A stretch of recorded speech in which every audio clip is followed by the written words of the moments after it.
Bonjour à tous et bienvenue pour ce second numéro d'Histo-Série.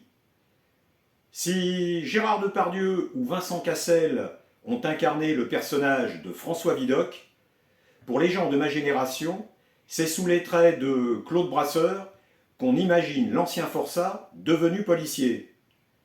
Retour donc sur les nouvelles aventures de Vidocq et sur sa véritable histoire. Mais surtout, restez bien jusqu'au bout de la vidéo, car je vous réserve une belle surprise.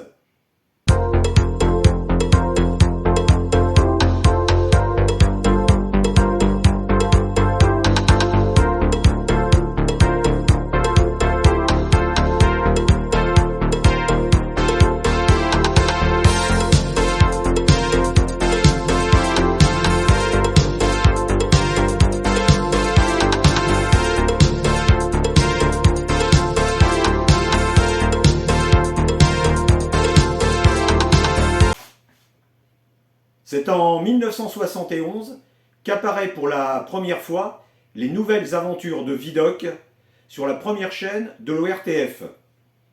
Une série de 13 épisodes diffusée en 2 saisons, réalisée par Marcel Bluval sur des dialogues et des scénarios de Georges Neveu.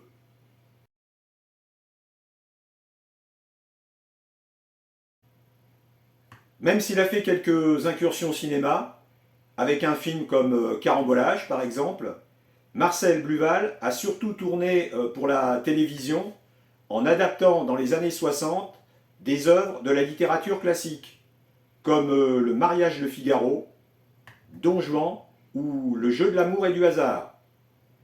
Mais il a aussi réalisé des séries plus populaires, comme Vidocq donc, Chéri Billy avec Hervé Sand, et Joséphine, ou la comédie des ambitions.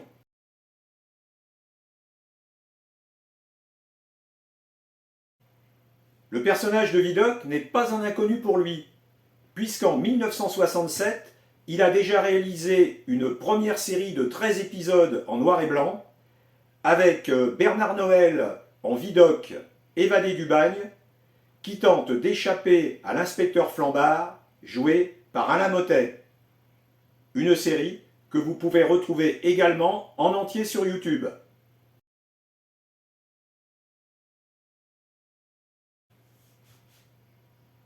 Dans cette seconde série, Vidocq, devenu chef de la sûreté, doit déjouer les complots et intrigues dans la France du début du XIXe siècle, de l'Empire à la Restauration.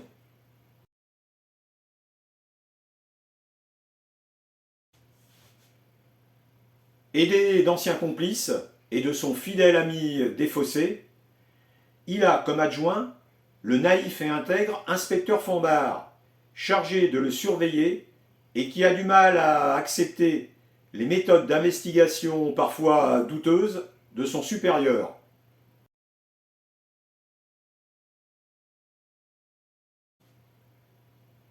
Au fil des épisodes, il va devoir infiltrer certains milieux politiques ou des organisations criminelles en usant de subterfuges et de déguisements. Au cours de ses enquêtes, il va croiser régulièrement la route de la baronne de Saint-Gély, une redoutable espionne dont il doit déjouer les plans criminels. S'ils ont une attirance physique l'un pour l'autre, elle va tenter plusieurs fois de l'éliminer ou de le faire accuser de crimes qu'il n'a pas commis.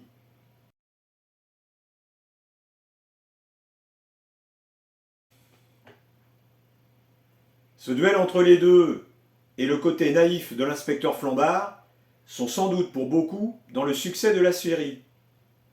On peut y ajouter également le générique avec ce thème au clavecin, composé par Jacques Loussier, auteur de nombreuses musiques de films, dont le célèbre Thierry Lafronde.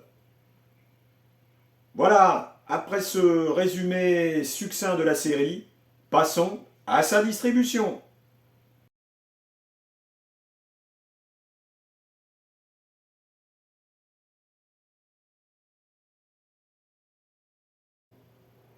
Claude Brasseur a commencé sa carrière à la fin des années 50. Il alterne ensuite rôle au cinéma et à la télévision. Avec plus de 100 films à son actif, difficile de faire un choix. Pour beaucoup, il restera le père de Sophie Marceau dans La Boum. Dans Un éléphant, ça trompe énormément, il joue un rôle d'homosexuel avec ses copains Victor Lanoux, Jean Rochefort et Guy Bedos. Juge dans La banquière aux côtés de Romy Schneider. Flic dans La guerre des polices. Et parmi ses derniers rôles, il est Jackie Pic, le vacancier irascible de la série des campings avec Franck Dubosc.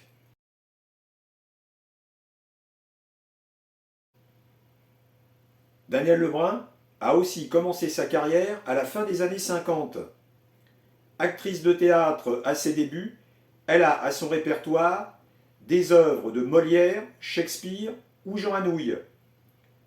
Si la télévision lui offre également des rôles du répertoire classique, elle tourne dans des séries plus populaires comme Vidocq, Chéri Bibi et devient même l'impératrice Joséphine aux côtés de Daniel Mesguich. Pensionnaire de la Comédie Française depuis 2011, elle a été récompensée 2 fois au Molière comme second rôle.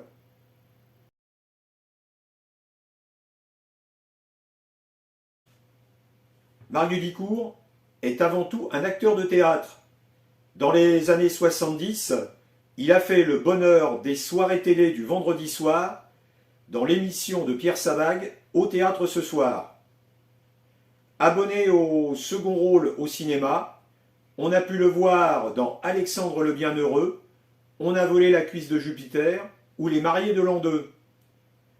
Passionné de chansons françaises et lui-même interprète, il a fondé une association, La Vie en chanson.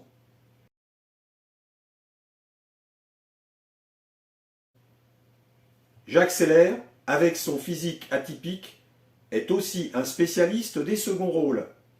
Dans les années 70, il participe à tous les films à succès des Charlots, avec en particulier son personnage du sergent Bellec, à qui les bidasses en font voir de toutes les couleurs.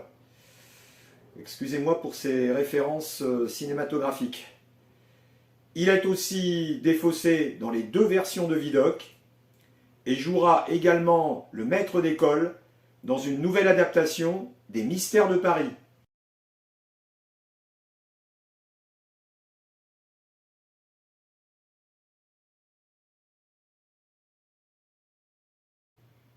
Né à Arras en 1775, Eugène François Vidocq est le fils d'un boulanger prospère.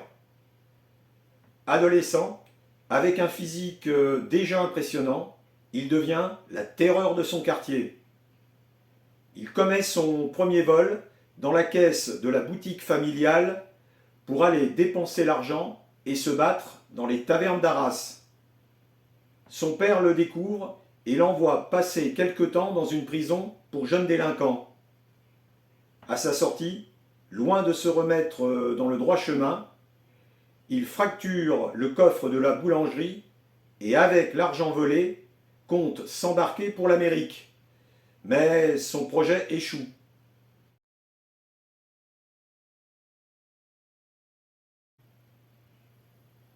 Sans un sou, il se met à vivoter, travaillant un moment dans un cirque, puis comme colporteur. En 1791, il s'engage dans l'armée révolutionnaire et participe bravement aux batailles de Valmy et Jemmapes. Mais il est renvoyé de l'armée pour avoir participé à une dizaine de duels provoquant la mort de 2 hommes. De retour à Arras, il fait plusieurs séjours en prison. En 1794, après un mariage raté, il commence une vie de voleur et d'escroc entre Paris et le nord de la France.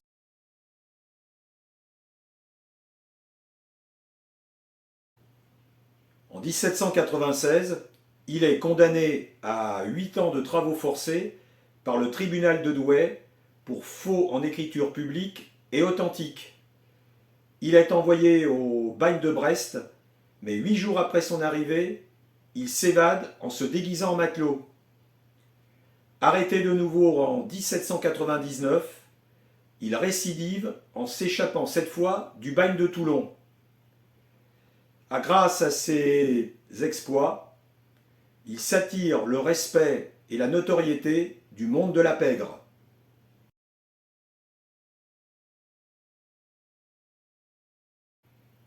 Obligé de vivre sous de fausses identités, il est de nouveau arrêté en 1809.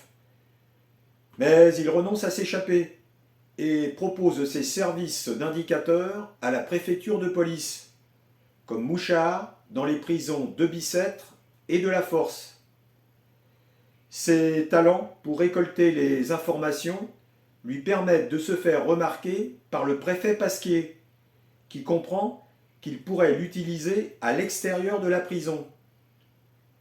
Il lui confie une brigade de sûreté, un service de police non officiel, composé d'anciens malfrats et qui pourrait infiltrer le milieu.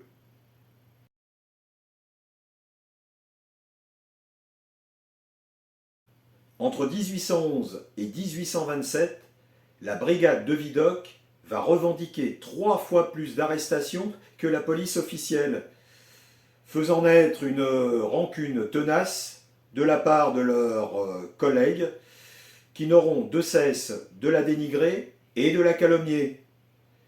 En 1832, lassé de ces attaques, il démissionne et quitte la police. Il crée alors une usine de papier, pensant vendre son papier infalsifiable. Mais il n'a pas le sens des affaires et se trouve rapidement ruiné.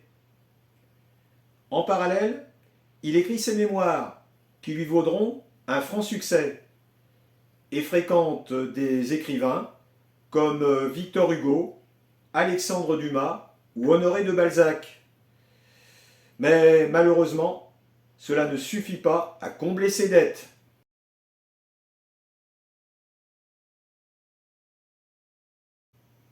Il a alors une nouvelle idée et ouvre le Bureau des renseignements universels pour le commerce et l'industrie, chargé de lutter contre les auteurs d'escroqueries dans le domaine économique. Ce bureau, considéré comme la première agence de détectives, va connaître rapidement le succès et se développer auprès des particuliers. Mais de nouveau, il va se trouver confronté à la police officielle.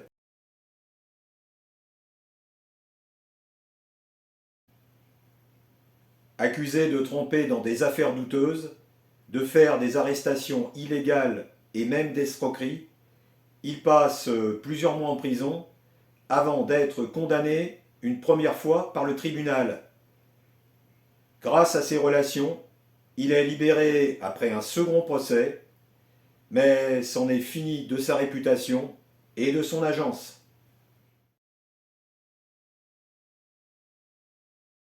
Après un séjour en Angleterre, où il tente de vendre certaines de ses inventions, dont son papier infalsifiable et une serrure incrochetable, il revient en France en 1846, se retire de la vie publique et vit modestement. Petit à petit, sa santé va décliner et il meurt en 1857. Celui qu'on a appelé le Napoléon de la police a inspiré de nombreux personnages de fiction, dont Javert ou Jean Valjean. Il est aussi considéré comme le précurseur de la police moderne. Même sa mort sera entourée de mystères, puisqu'on ne connaît toujours pas le lieu de sa sépulture. Voilà pour l'histoire du vrai Vidocq. Et maintenant, je vous laisse avec ma surprise.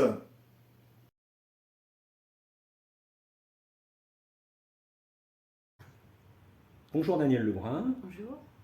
merci de me recevoir pour répondre à mes questions. Vous avez une longue carrière de comédienne, aussi bien au théâtre, au cinéma et bien sûr à la télévision. Et en 1971, vous incarnez le rôle de la baronne de Saint-Gély dans les Nouvelles Aventures de Vidocq. Alors, pouvez-vous nous parler de ce personnage assez ambigu Et est-ce qu'il a été un rôle marquant de votre carrière? Écoutez, déjà, je vais vous expliquer comment ça s'est fabriqué. Marcel Bluval avait fait une série Vidocq en une demi-heure avec Bernard Noël et en noir et blanc. Ça avait eu énormément de succès et ils avaient dit avec Georges Neveu, qui était un grand auteur, et la chaîne et les producteurs, qu'il fallait faire un Vidocq en couleur, 1 heure, plusieurs émissions, et puis il fallait mettre une dame dedans. Bon. Là-dessus, c'était Bernard Noël, qui avait un succès fou, grand acteur de théâtre Oui. et tout. 6 mois avant, il est mort, on le savait, et on s'est dit, il faut trouver quelqu'un d'autre. Et ils ont pensé à Claude Brasseur, Oui. et la bande à Vidocq, où il y avait Jacques Seller, Oui, bien sûr. et ils l'ont gardé.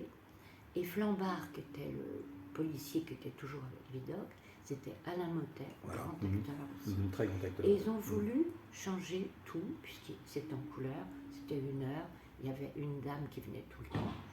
Et donc ils ont changé Flambard aussi, ils ont pris Marc de Dicourt.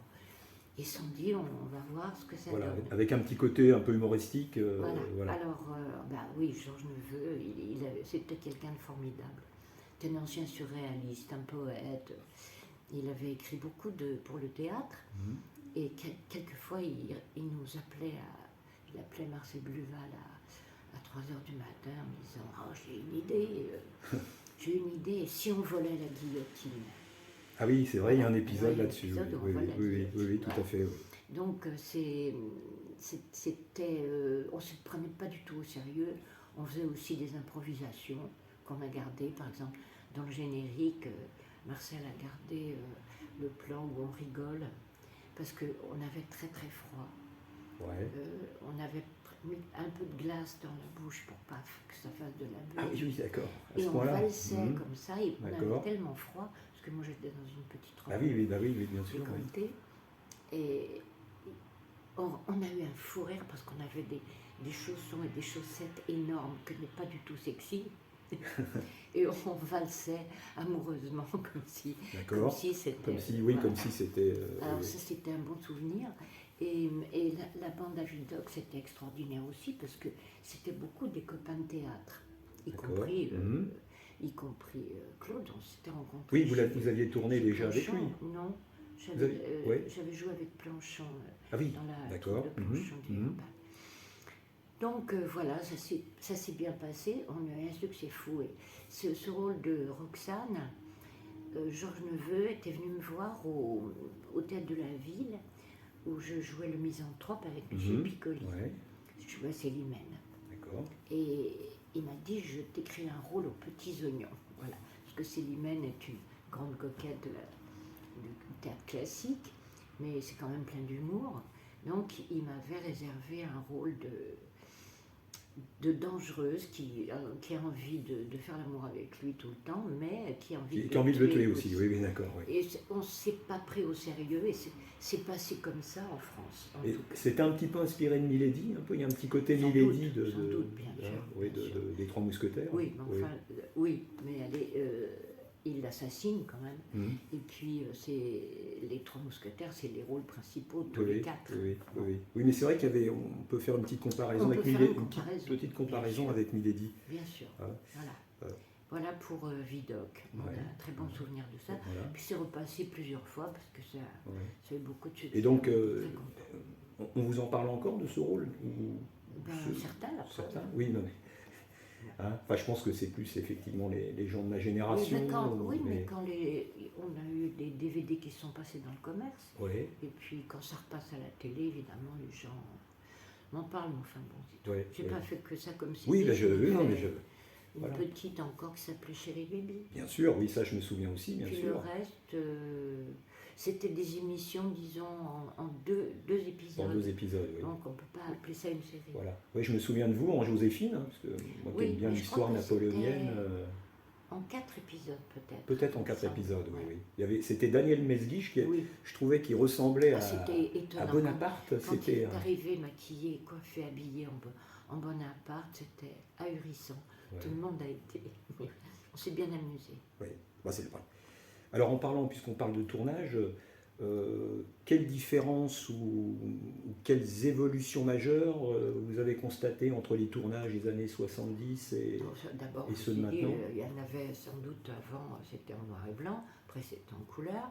Donc ça dépend de l'équipe, ça dépend surtout du Ouais. metteur en scène, D'accord. et puis de l'équipe qui fabrique. Oui, C'est voilà. quand même très important, Ouais. l'opérateur, l'ingénieur du son, les comédiens, tout ça, c'est très important. Il y a encore, parce que c'est vrai qu'à cette époque-là, il y avait beaucoup de monde dans ces productions.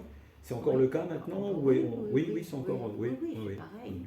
Ça va plus vite parce que la technique a bien beaucoup évolué, mais quand même, on peut faire des prises plusieurs fois. à Ouais, chaque fois. ouais, oui, oui, oui. Il y en a qui le font pas, qui le font plus vite, mais les dernières que j'ai fait l'année dernière, l'équipe était très très bonne et on mettait beaucoup de soin. Ça, Mhm. exactement comme avant. D'accord, ok. Bah alors vous avez, vous l'avez évoqué un peu, vous avez joué de nombreux personnages en costume à l'époque. Alors vous parliez de Chéri Bibi, enfin, le rôle de Cécilie dans Chéri Bibi ou de Joséphine de Beauharnais. Est-ce que vous avez un petit peu la nostalgie de ces rôles? Non, moi je pense Non. jamais au passé de toute Non. façon. Ouais, Je suis au présent et un peu dans l'avenir. d'accord. Hein. Alors est-ce que par exemple un rôle à la Maggie Smith, vous savez, Oui. dans Downton Abbey, ça vous plairait quand même Si, de- bien sûr, hein, bien de- sûr, mais c'est une équipe formidable. Ah. Ah, il faut la trouver. Oui, il faut trouver, Là aussi, il faut trouver le réalisateur, non, il faut trouver le trouver... dialogue, le sujet. Ouais. Ça, c'est quand même très important. Oui, oui, bien sûr. Dans Vidocq, on avait de la chance. Georges Neveu qui était. Oui, il avait fait, oui, j'ai vrai vu qu'il avait poète, fait, c'était- qu'il avait fait beaucoup de choses aussi. Ah oui, c'était quelqu'un de fou, d'extraordinaire. Ouais. Je crois qu'il Oui. avait été enfant trouvé à Saint-Pétersbourg. Ah, d'accord. Mais il Ah était oui. adorable. Il Oui. travaillait jusqu'au bout, il était assez âgé. Puis un jour, il est parti déposer un manuscrit chez son producteur. Je crois qu'il avait 85 ans. Et puis Ouais. il s'est allongé chez lui. Il a dit, je me repose 5 minutes. Et Puis puis il est parti. D'accord. Oui. Voilà. Et il a travaillé jusqu'au dernier jour. Il n'avait pas fait des choses un peu, des téléfilms un petit peu fantastiques, un Oui, petit c'est peu, ça. oui, c'est ça, Et puis oui. aussi du théâtre. Oui. C'est un très joli personnage. Mhm. Neveu. Enfin, il a été très important pour Ouais, Vidocq. ouais. Alors vous êtes pensionnaire de la Comédie Française Pour le moment, oui. pour le moment. Est-ce qu'on pourrait encore, j'allais dire, diffuser du Marivaux ou du Molière à une heure de grande écoute à notre époque? Ça, je ne sais pas. Je ne regarde pas beaucoup la télé, puis Ouais. je ne vois pas quel est le public, puisque maintenant ils peuvent avoir Ouais. sur Internet, ils peuvent avoir ce qu'ils veulent. Je ne sais pas. Ce qui m'intéresse, c'est les films faits par des gens intéressants et avec des comédiens intéressants. Ça, non, je ne la regarde pas. Mhm. Mais à cette époque, c'est vrai que la télé était très, Enfin, moi, je trouvais qu'il y avait quand même un très côté amusante, plus culturel, même s'il y avait quand bien même sûr. des choses plus légères, on va Oui, dire. mais c'était, ouais. C'est pas une question de légèreté, c'est une question de Molière, c'est très drôle. Hein. Oui. Ah mais Molière, c'est très drôle. Oui. Marivaux aussi, et Oui. Beaumarchais aussi, ça a eu beaucoup d'influence quand c'est bien joué et bien fait. Et c'est vrai que le Vous public... mettez ça devant un petit môme, moi je quelquefois sur les petits, même mes enfants quand ils étaient petits, je les mettais devant un Buster Keaton ou un Charlot, ils étaient Ah oui, oui. passionnés. Ouais. Une fois, je leur ai montré La Charrette Fantôme, qui était une émission en muette, Mhm. mais c'était tellement fantastique, cette charrette qui emportait les morts dans les nuages. Ils avaient 8 ans, ils étaient mais Oui. fascinés. Ah oui. Ouais. Donc, Ah, puis- il n'y a pas de raison qu'ils aient changé les mots maintenant. Mhm. Mais cela dit, ils ne connaissent pas Charlot ni Buster Keaton. Ah oui, oui. Alors que bon, encore ma génération, moi je l'ai Ah oui, je l'ai mais connu. enfin, je c'est l'ai quand même connu, un oui. plaisir. Ah bah c'est un plaisir. Surtout Hein. que, Et je veux là, dire, ils ne connaissent pas. surtout que c'est Et uniquement... peut-être qu'ils connaissent d'autres choses. Il faut faire passer l'émotion uniquement avec des images. Il n'y a pas de paroles, il n'y a pas de choses comme ça. Donc c'était... Ah si, Charlot, après, il y a du Oui, parole. après, oui, mais ses premiers Et films, Keaton, c'est vrai. ses premiers films, c'était vraiment... Alors justement, moi, je vais encore revenir à ma jeunesse.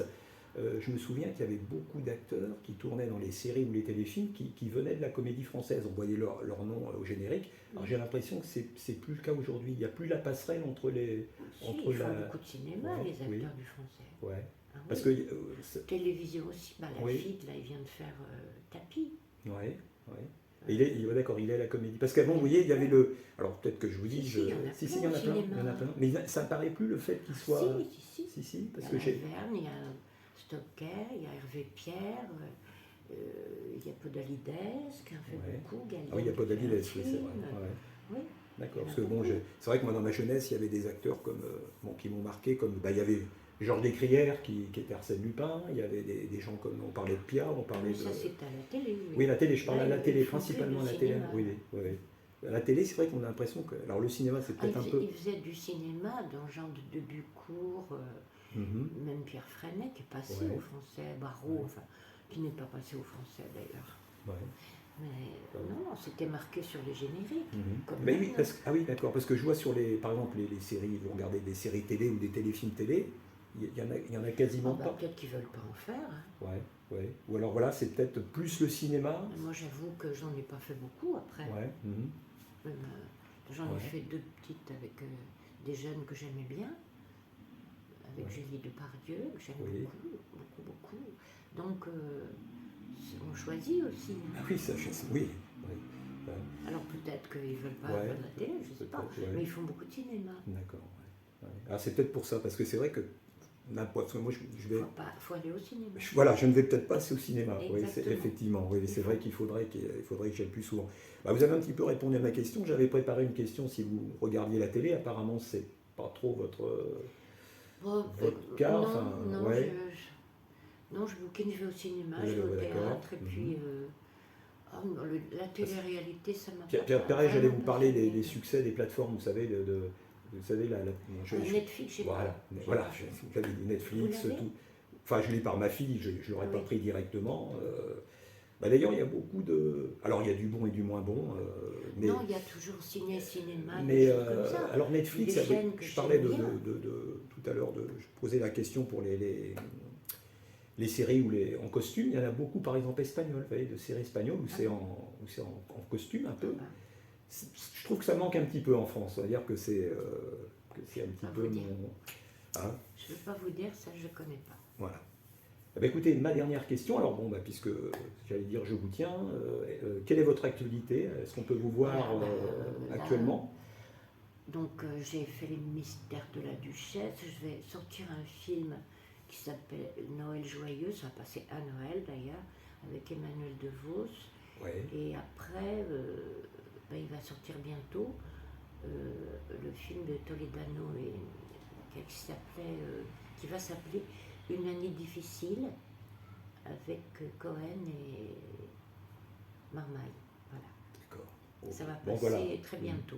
Donc vous êtes Non, bien ça, occupé. c'est cinéma. Non, là, c'est tourné. Oui, c'est déjà tourné. Et puis là, je vais reprendre un Andersen à la Comédie Française, Voilà. parce qu'on a eu un Molière là-dedans. Donc on va le reprendre pour les fêtes, parce que c'est en même temps un spectacle pour enfants et pour D'accord. adultes, puisque D'accord. c'est Andersen, qui est la D'accord. Reine des Neiges. Ok. Alors on va répéter de nouveau fin octobre. Et puis là, on a 6 et on fait chacun 4 personnages. Ah, c'est bien Ouais, ça. ouais. C'est au bien. Vieux Colombier à partir de fin novembre, donc D'accord. jusqu'en janvier. Voilà. Donc on pourra emmener les enfants éventuellement Bien sûr. à partir de Oui. quel âge? 6-7 ans. Et 6-7 puis, ans. Ouais. mais il y a beaucoup plus d'adultes que d'enfants. Ouais. Mais les enfants, Oui. évidemment, c'est pour eux. Hein. Oui. D'abord, Oui, c'est la pour eux, ça. période. Oui. On le fait Ouais. pour les fêtes. Ok. Voilà. Voilà.